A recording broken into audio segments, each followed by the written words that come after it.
Sit back and relax. You're listening to episode 169 of the WealthTech Today podcast. And I'm your host, Craig Iskowitz, founder of Ezra Group Consulting. This podcast features interviews, news, and analysis on the trends and best practices all around wealth management technology.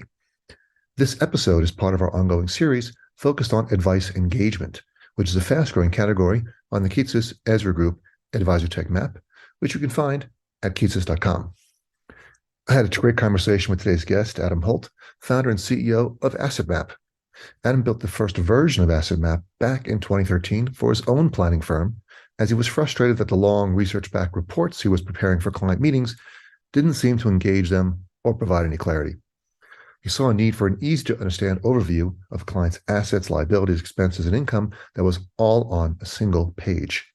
So he built this tool for himself, and once other advisors saw it, they wanted it too. And so an innovative software company was born, and his financial planning business became the software's first success story as it grew by 300% revenue in 3 years and reached nearly $1 billion in assets in just under a decade. Today, AssetMap is one of the most popular apps in our industry and used by thousands of advisors both in the US and even globally. Adam and I have been friends for a long time. Here's a little trivia. Adam and I both went to Rutgers University in New Brunswick, New Jersey. And speaking of successful advisor tech, if you are a fintech executive with software that you're selling to RIAs, broker-dealers, asset managers, TAMPs, or the firms, then you should run, not walk, to our website, EzraGroupLLC.com, and fill out the Get in Touch form on the homepage. Our wealth tech experts can deliver a wide range of advice, including competitive analysis, new product evaluations, market insights, and strategic advice, information on client buying decisions, and even integration development services. Every vendor needs these things to be successful, especially when entering new markets. You can get on the right track by going to EzraGroupLLC.com. A quick housekeeping note before we continue. Please subscribe to the show wherever you listen to podcasts so you don't miss an episode. Now, let's kick this thing off. I'm excited to introduce our next guest on the program. It is founder and CEO of AssetMap, Adam Holt. Craig, how you doing? Great to see you. Man, it's great to see you. I'm glad you could make it. I know you're super busy running around. You just came back from the great New York City. Now you're back in Philadelphia. That's true. All in one day. Impressive. Quite impressive. You drove right by my house again. Didn't stop by. I did. Well, you didn't see me waving when I drove by. Did you see me? I wasn't looking out the window at that moment. Should have let me know. Should have. And all right, so let's just jump right into this. So this podcast, we're going to be talking about advice engagement. What does it mean? What is it for? How is it changing? And why is it relevant? But before we get into that, can you please give us a 30-second elevator pitch for AssetMap? Only 30 seconds? Okay, sure. That's it. I can only give you 30 seconds. Well, I'll use half of it just messing around. AssetMap is a visualization tool for financial advisors, a SaaS platform, and advisors use it to literally map out the entirety of the financial decisions that their clients have made in order to engage around advice conversations and make better decisions. So we really are at the forefront of advice engagement. So I'm excited to have this time with you. It seemed like something that'd be really relevant, and it's something we talk about a lot. I work on the Advisor Tech Map, Keatses.com. You can find that. I call it the Keats's Ezra Map. And Michael and I work on it. We just had our call this morning, in fact, for the December map, where we review new vendors that are coming in, adjust categories, and move things around. And one of the categories that was, I think, added this year was advice engagement. And it didn't exist before because there was no really where to put these different companies. And it's kind of like the miscellaneous category. Do you agree? Yeah. So what can you explain in your opinion, what is the advice engagement category? Well, I remember this conversation back and forth with Kitsis and also with you. So first, I have to thank you because that map is used by so many of us. We call it the placemat at this point because it just looks like a Chuck E. Cheese drawing, right? Practically like a maze. We should put coupons on it. You can cut it out. That's not a bad idea. Or QR codes that'll get you discounts. You have no place to fit it because the darn map is so big now. That's the problem. But it's true, advice engagement is a little bit innocuous. It's not very clear to advisors. It doesn't fit in the normal vernacular of CRM planning portfolio, right? But we do know there's been a lot of tools that have popped up. I think the way that I think advisors can best understand this is most of us in the field, and I'm a recovering financial professional as well, right? So I say I'm a recovering financial planner. We've created tools in our own practices that really served our practices or our customer experience or ease of doing business that was unique, didn't really exist in another product. So we built processes and unique experiences that were kind of unique to our experience, our firm. And some of us have actually created tools around this. We've figured out ways to scale it, and they either get well absorbed by the community or they don't. So the question, I think, for advice engagement, if you look at many of the tools that are in the category now, most of them are from professionals who built a solution for themselves, and other advisors said, hey, I have the same problem. This is how I engage with my clients. No one ever solved this problem. Maybe this will facilitate what we call advice engagement today. Well, you called it, what did you call it? I thought that was a great thing. I called it the junk drawer of advisor tech. I don't know whether that's disparaging or not, but I don't want us to think that. They shouldn't think that, because lots of useful things are in the junk drawer: scissors, totally, and tape, and stamps, and keys, or things we need. We still know where to put them. Well, actually, the funny thing, the junk drawer is you use it probably more than any other drawer, maybe except the silverware, right? But as an analogy goes, I think it's fantastic because it's generally disorganized as it is currently, because it's a growing category, and I think that's what's happening. And this is what happens on the map. If you look at specialized planning, started out as sort of a junk drawer. We just threw a couple of different things that didn't fit under the financial planning category because they didn't do what an eMoney, MoneyGate Pro, Right Capital did. They were specialized. They did just one thing. We didn't know where to put them. So and now the specialized planning category has 3, 6, 8 subcategories. So it's as the market grows and as vendors pop up. A lot of them are, as you mentioned, advisors who start a company and come up with an idea for software and then launch it. Like Holistaplan in tax, they're advisors who started it, and others. And so I imagine advice engagement at some point might split into two if a couple of vendors start doing the same types of things. But looking at the vendors in this space, we've got AssetMap, of course, your company, FP Alpha, FP Pathfinder, VisiWealth, Lumient, Advice Systems, and Bento Engine. 2, 4, 6, 7 companies that all do really different things. Very different. Very different. And it's funny, that you mentioned specialized planning, because this year we're actually really excited because we won our 3rd Wealthy in a row, which is best specialty planning app. And each one was for a different functionality that we delivered. One was about disability, one was about property casualty, and most recently was about our AI signals. Completely different solutions. And I think for us, it's been a challenge because in 2021, we were the highest rated financial planning tool according to T3. How did that happen? Because they didn't know what category to put in. We had such great user reviews. And right now, according to G2, we're the top financial wellness tool in the whole country. So I think that the interesting challenge is that these new categories are almost amoebas, right? They're tools that try to bridge the gaps that the current tools didn't completely solve. And so I think, when you look at some of them, they're 2% CRM, 3% financial planning, 15% engagement. They're really amoebas that kind of fit between these other known categories. And that's where I think there's a challenge but I think advisors need to wake up, because these are solutions that address, I think, the ADHD in the room. Like this is the fact is that most of the advisors we know are not using a lot of the tools that they have on their person. We're seeing 20 to 40% adoption of financial planning. They're using 10% of the CRM capability and they're happy with that. That's fine. They're not using workflows. They're not using collaboration. They've not even hooked up a lot of the integrations that that you've done a lot of work on. So we're really seeing an underutilization of the tools that are already established in there. And so it makes space for us to come in and say, listen, you only want to do 2% of what the CRM does. Okay, we'll cover the part that you really use really well, and that's where I think these specialty apps are going to make a big I think dent in the current ecosystem of fintech. You told me that junk drawer was derogatory. You calling them amoebas now? That's not amoebas. Good. Amoebas, right? They're amorphous. Yeah.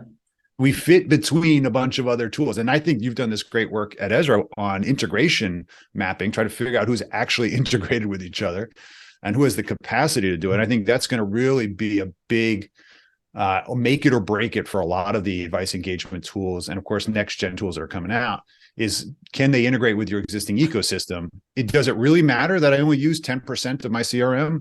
If I'm happy paying for that functionality, that's fine. But I don't know that I can afford to not have my new tools integrate with that process just because I need to have efficiency wherever I can find it. That's very common, the 10 to 20% number of feature utilization, what parts of the application they're using. Hearing 10 to 20% is very common, and that's just the way it is. I think it's across the board, not anything specific. And I think there is some benefit to using more of the app if you need it. Some advisors don't need more of those features, so they're probably overpaying for what they're using.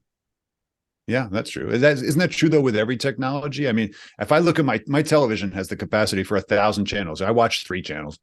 My iPhone can basically put a spaceship in lunar orbit, but I basically use it for text message and telephone. And so I think we all value technology differently. It's an interesting segue, but I think that where we're seeing and we'll continue to see more innovation is where people are going to solve problems that are in between problems. And I think, that's where I think we're going to see a lot of growth, and we need a junk drawer to put it in. And that's what we're calling advice engagement.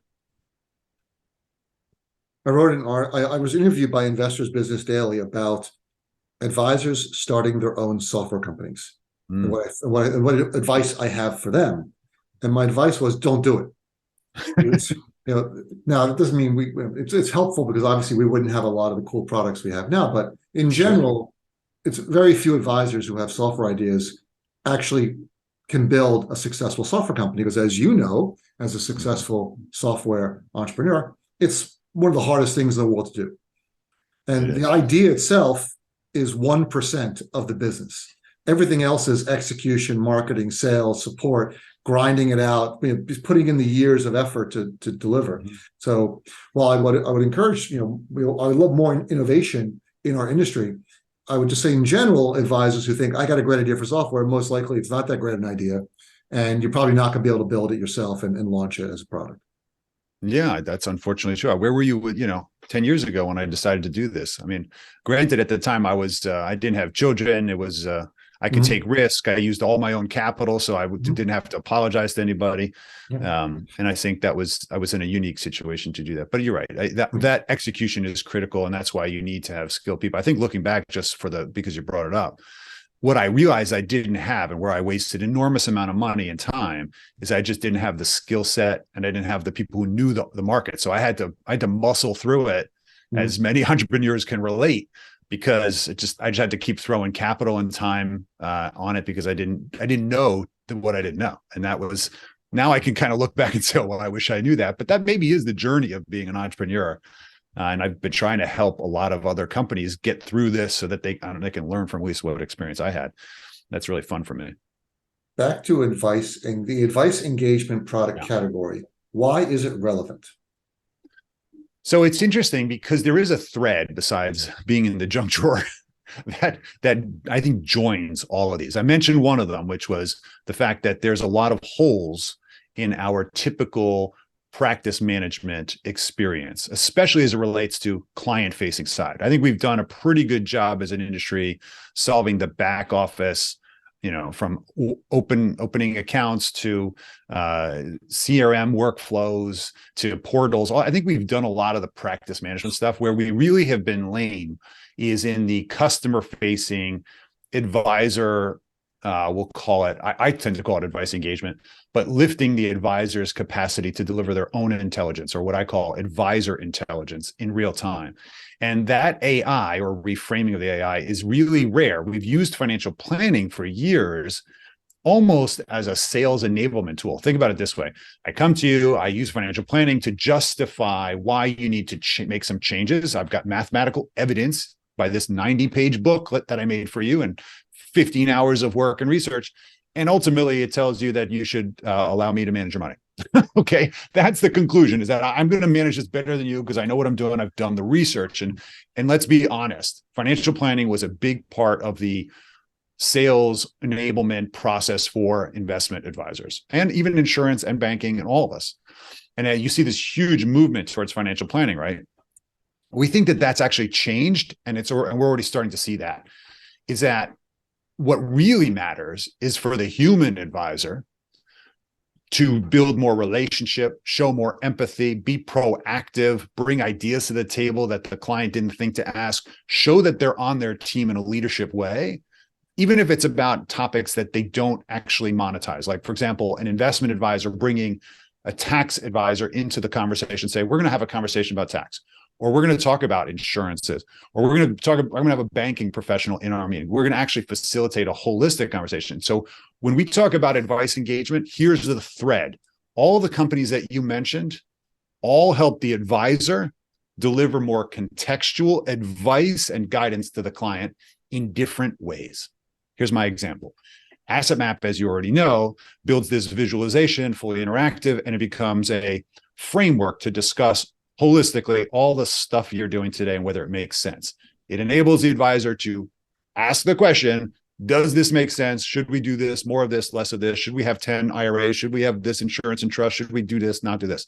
It forces that conversation I just mentioned. Bento, as an example, completely different. It allows the advisor to scale out systematic conversations that are relevant to mostly time events and says, hey, we should be thinking about this. Do you know how happy I am when my accountant says, hey, I've been thinking about this idea. It's contextual to you. You got to take action. I appreciate that. But does it happen? It doesn't happen. So I can go off on a tirade about it, but all of that's a theme, Craig, that I think it was actually really smart to put all those companies in that category, because they actually address how do you elevate the advice delivery, not the tech. Let's talk about the different types of advice engagement. You had mentioned 4 different subcategories of advice engagement. Want me to remind you? Yeah, remind me. Facilitating conversations. Yeah. Contextual insights into the family. Well, that's what you just mentioned, but the client. Yeah, those are the first 2 I just mentioned. Yeah. Right. And then educational and financial literacy. Yeah. And then empowering, how to empower consumer to value the financial advisor relationship. Yeah. Beyond just performance and planning. Exactly. Okay. So thanks. I'm glad you reminded me of that, because the interesting thing about what some of the other companies in this space are doing is I think we're going to be in an interesting environment as tech becomes more ubiquitous, right? Consumers are asking for more guidance. It's going to be incumbent upon the financial professional to do just more than to take care of the financial house. We have to engage and empower the consumer through literacy. In other words, we need to help our clients get healthier around their decision making, because it turns out, as Dan Crosby always says, and I think he's repeated this 100 times on the behavioral health side, it's what you actually do. It's the action you take when you're not with your advisor. Advisor can only manage the money per se, and maybe look at the product solution set you're purchasing for efficiency and appropriateness, or maybe tax. But at the end of the day, it's the behaviors. And so the question is, can we educate our customers and accrue value with our customers by educating them? And that means when there's complex decisions to make, where there's a high cost of being wrong, we give them the confidence by educating them why we're making a recommendation. And here's the decision you should make when I'm not in the room. Okay. Either call me or start making these behavioral decisions, save, reduce tax, et cetera, et cetera. Okay. We've done a pretty poor job as an industry educating our clients as to behaviors that they should take. And I think advice engagement can do things like this. I've seen, like, for example, Visit Wealth is creating educational frameworks. Here's how this structure works. Here's why it matters. Do you now understand it? Now let's move forward and take action. So literacy is important. But the 4th thing that was brought up is really, I think, is really super important. And there's a reason. And it's because what's changing in the environment is that we all know with technology, and you've talked about this and written about this before, robo-advice, when it first came out, was a threat because, well, it was a threat. But then everybody kind of got over it because they said, well, yeah, no, the human is really more important. And then robo evolved again. And it's basically robo was being used by financial advisor. I think robo 4.0 is going to be seriously impactful. Robo 4.0 is going to take all the learnings of how you engage and how you execute, okay, the practice management side, and they're going to now layer on contextual, relevant, timely advice directly to the consumer. And the advisor is going to be saying to themselves, wait a minute, That's what I do. And because technology can scale very cheaply, I think it's going to put a lot of margin pressure on 1% advisory fee management that has, okay, the same financial planning, but is not delivering proactive advice, reaching out to their clients saying, hey, we should bring in the tax advisor. So I'm trying to push everybody to wake up to this fact that if they want to be relevant in the next 5 years, maybe as little as 2, to the fact that direct-to-consumer technology is going to disintermediate the average advisor who's literally just getting by on asset management and financial planning once every 2 years. That's not going to cut it. And I really think that we need to wake up and deliver more value. And that's what this category is going to do for advisors. It's going to help them deliver more contextual advice and deliver, and justify why we're paid what we're paid. So this category could be seen as even more important than almost any other category in the map. I said that to Kitsis just 6 months ago. I said, look at your advice engagement is the future of human delivered advice. Because remember, we're going to techify everything. If I want to compete with the robo, don't lead with robo. Don't lead with tech. Don't say my tech stack is better than yours. This is all commodity today. Come on. It costs you something. You run your practice.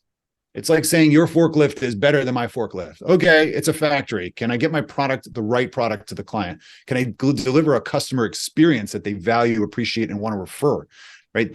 It's all going to be about the human interaction because the tech is going to feel the same. If somebody tells me again that a portal makes a difference, a dashboard makes a difference, I'm going to throw up.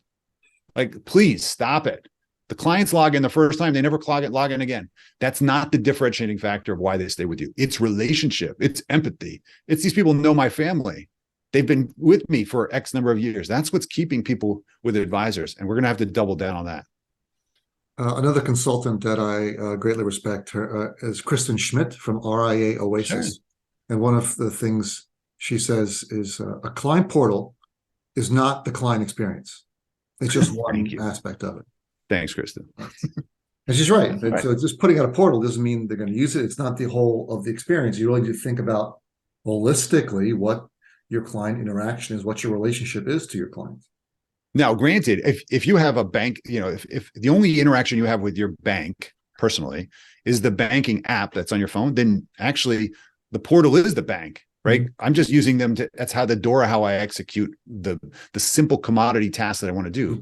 But if you're talking about something much deeper, it's just a doorway to a house that's got a whole bunch of stuff in it that's much more valuable, I think, to the humans in the room. How is the advice engagement sector changing?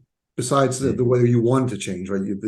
Clearly what you mentioned is true. Well, let me roll back to that. So you talked about where we're going with the Robo 4.0. Advisors need to keep moving up the value chain, as I put it, where the first Robo advisors didn't do a whole lot, but it was enough to say, like, well, I'm not paying you for that. The same thing I can get at Betterment or Wealthfront. You need to keep doing more. And that was one wave. Then we'll have another wave, and it'll just keep pushing the advisors who are doing the bare minimum will fall away. They'll retire, they'll get pushed out of the business, or they'll have to decide we got to do more. Mm-hmm. So you see that we're changing. Where else? What are the other changes you expect in the advice engagement category? That's a good question.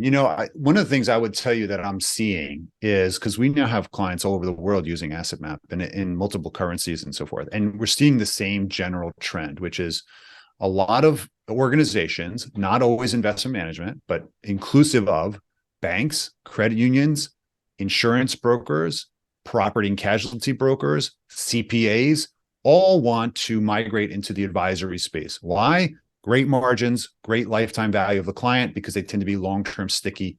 And of course, there's great cross-selling of multiple services over time. So we all know that when those professionals who lead with advice have much greater lifetime value of the customer than those that just lead with sales or a specific singular line of business. So there's no surprise globally how many, we'll call them typically product sales or solution sales, are moving into the advisory space, which means everybody's a financial advisor. And it's funny because I think Michael actually mentioned that when he talked about advisor, right? These different terms that associate with what's your role. And so my point in saying this is that there is generally a movement towards leading with advice over leading with typical sales. That's happening. Financial planning seemed the most obvious of tools to justify that I am in fact an advisor. See, look at this model I did around your goals, which were what? Retirement planning. Okay, that's like the tip of the iceberg. Where you're seeing really true, quote unquote, financial advisors, I would even argue financial coaches is going much deeper. What we tend to say holistic, no, this buzzword, what the heck does that mean? Holistic means they're looking at legal, tax, insurance, and investment implications of or decisions that you've made in your life. Do they serve you? Does this make sense? They go for intentionality of decisions, and they review much more than once a year. That has really been dominated by, I think, the fee-based financial planning.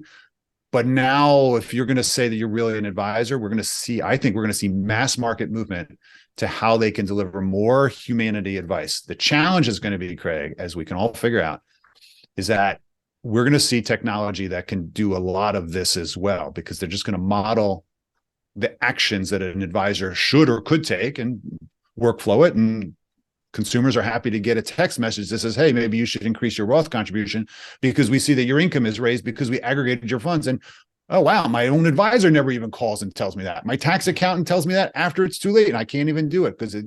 So when you think about it, technology has a great capacity to answer questions that advisors have really fallen down on and gotten by on relationship because client trusts me anyway.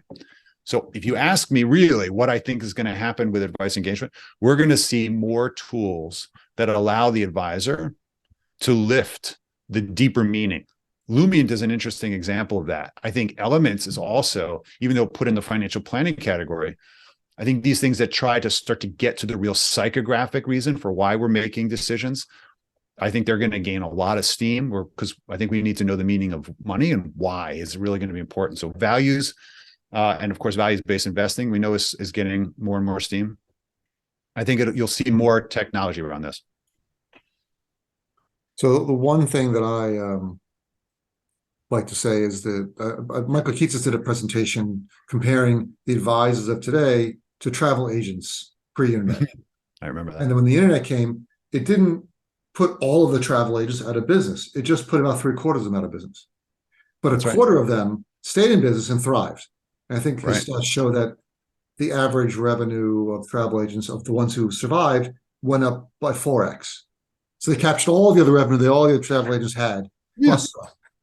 And he was predicting the same thing would happen to advisors, that as technology kept improving and people got used to trusting the technology for advice, that they would just stick with it, and they would be less and less inclined to be paying a human to do it when they can get it for much cheaper and quicker and 24/7 from an algorithm. Yeah, well, they have accessibility too. Think about all the financial planning tools that most advisors have, right? Okay, so we have a portal, but the client doesn't really understand what's behind there, doesn't want to mess with it. In most cases, a consumer that's hired a financial advisor has already said, they put a line in the sand. They've said, I don't want to do this. I want to delegate it. Okay, don't give me homework. Don't give me things to think about. I'm paying you in a good amount to go do this. But I think where we've fallen down is now consumers are more empowered than ever before to do stuff, right? And have it delivered, okay, immediately. And we don't have patience. So I think what you're going to see coming out in the category, and we're working on it as well, is how do we empower the consumer enough so that they feel like they're part of it and can contribute, participate.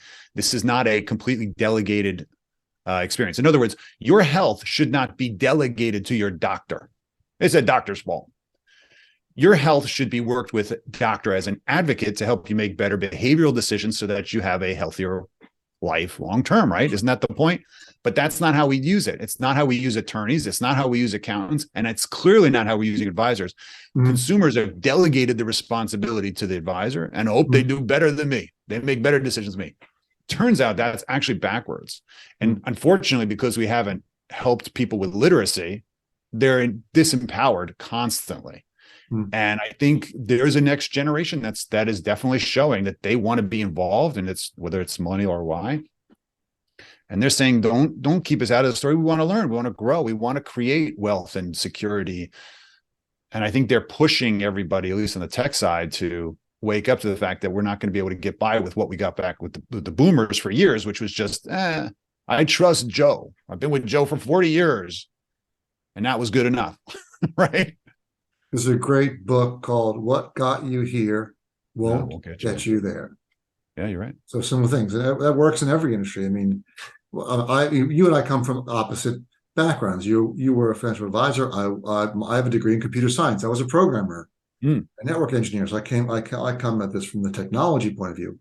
And also I use all the channels on my TV. you do. Yes, I use all 1,000 channels. And my phone just launched a lunar satellite. So I'm the opposite. While we were sitting here. While we were sitting here, my iPhone it's an iPhone 14. You didn't know it's new features. Oh, that's why. I only have a It's the 10. lunar satellite app. Yeah, so I already launched it. It's already up Nice. there. Great. All right, so running out of time. So another thing, if I can give advice, we work with a lot of fintech firms. Half our clients are wealth management, enterprise wealth managers. The other half are fintechs. And one thing we see with a lot of fintechs is feature bloat. They feel they've got to be a Swiss Army knife, like that gigantic, really fat one that doesn't fit in your pocket anymore because it's got a spoon and a knife and a lettuce twirler. And so how do firms avoid the feature bloat and really focus on just the specialized area that they need? It's hard. Learn to say no. That's my mantra. No, just say no. But that's a learned skill in many ways, because very often when you're driving, if you're leading a product like I was for the most part before, now I have a whole team that just does it. You tend to get excited about the next shiny object. You know, I can solve that problem too, right? Or I can solve that. Oh, wait, just a little tweak, we can do that too. But then you're right, that the value proposition gets lost. And now you're right. It's a great analogy. I used to have one of those huge Swiss Army knives, but I didn't want to carry it. It was too heavy and bulky. And so I kept the small one, the one that had just the knife and the scissor, right? So the point is that we've done that with AssetMap. I mean, a lot of people, unfortunately, don't know, and because we need to do a better job on the marketing side of telling people that we're quote unquote just the household visualization, right? But it's just a map. We're like, yeah, that's what you think until you use it. And then I can show you, I can layer what your peers are doing, like Netflix can do on top of what you're doing to show you what's missing. Oh yeah, and I can give you instant AI feedback, red light, green light, yellow light, that you wouldn't be able to handle these events. Oh, I could do financial planning in 30 seconds on one page. That would take you literally hours to replicate a full cash flow. So we focused on speed to engagement, so I can spend more time talking about what we're going to do, as opposed to why, okay, or what the math says. And that's, I think, the key for our what we call a simple rich design. Make it simple enough that I can do it fast, but rich enough that it doesn't make me look like Fisher Price, right? Rich in the depth of it, so I can converse on it. And I think that's what we're really focusing on, Craig, is how do we enable a better advice intelligence conversation so advisor just looks like a rock star because they get the opportunity to show how much they bring to the table. And I think that's really the key down the line, is we have to prove our human worth versus our tech process worth. Because if we compete with technology, we will lose. If you compete with humanity, you will win, but you got to be intentional about it. And that's what we're looking to do. That should be your new company tagline. AssetMap, we make advisors look like rock stars. Nice. If they want to be a rock star. If you want, they could be indie pop, it could be hip hop. I mean, it could be lots of kind of stars. Of course, alternative. So we are now out of time. Where can advisors and others find out more about AssetMap? Well, easy enough. They could just Google it, but asset-map.com or asset-map.com is the best place to go. If it's something you haven't seen, you schedule a demo, because the coolest stuff we brought out, a little bit of scope creep, but it's worth it. It's worth it. You heard it here first. Adam, thanks so much for being here. Absolutely. Thanks for hosting, buddy. Hey, it's Craig again. Here are my top 3 takeaways from this episode. The advice engagement category started out as a kind of miscellaneous group of applications that didn't fit anywhere else on the map, but it's starting to coalesce into a more cohesive group that offers ways for advisors to better connect with their clients and to fill gaps in the practice management experience.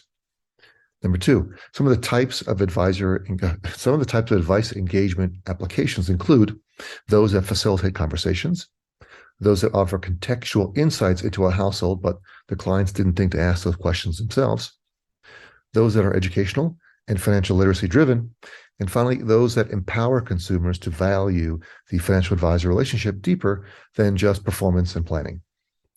And the third takeaway, the advice engagement category is going to continue to expand to serve those entering the advisory space from outside, such as banks, credit unions, insurance, property and casualty brokers, CPAs, and others who see the advisory business as an attractive either addition to their service or alternative. And that's it. You've reached the end of another episode of the WealthTech Today podcast. Please go to our website, EzraGroupLLC.com, scroll to the bottom of the homepage, and subscribe to our newsletter. Once a month, you'll receive an email chock full of wealth management goodness, news, analysis, links, updates. You will not be disappointed. Thanks for listening, and I'll talk to you all again next time.